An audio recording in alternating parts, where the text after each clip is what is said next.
আজি ভকত, ঋষা বা আৰু প্ৰাণদীপ দাক একেলগে লগ পালো। ৰ'ব ভিডিঅ'টো শেষলৈকে চাই যাই থাকক, সকলোখিনি গম পাই যাব। মানে আজি আছিল আমাৰ বকত ৰঙালী বিহু সন্মিলন, আৰু বিহু বুলি ক'লে আমি এজন মানুহকে চিনি পাওঁ, আৰু সেইজন হৈছে জুবিন দা। কিন্তু এইবাৰ আমি জুবিন দা অবিহনে বিহু উদযাপন কৰিব লগীয়া হ'ল মাত্ৰ কেইজনমান মানুহৰ কাৰণে।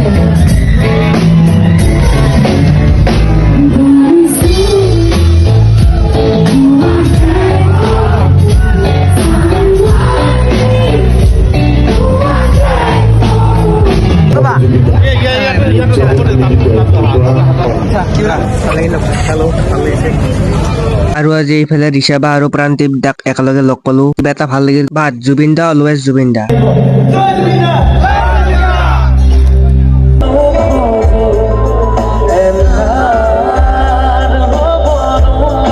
আৰু গাইছ, আজিৰ ভিডিঅ'টো এইখিনি আছিল। আৰু এইফালে চাব পাৰে মানুহ বহুত আছে, কিন্তু মানুহবোৰ বহুত শান্ত হৈ আছে, কাৰণ জানেই আৰু সকলোৱে।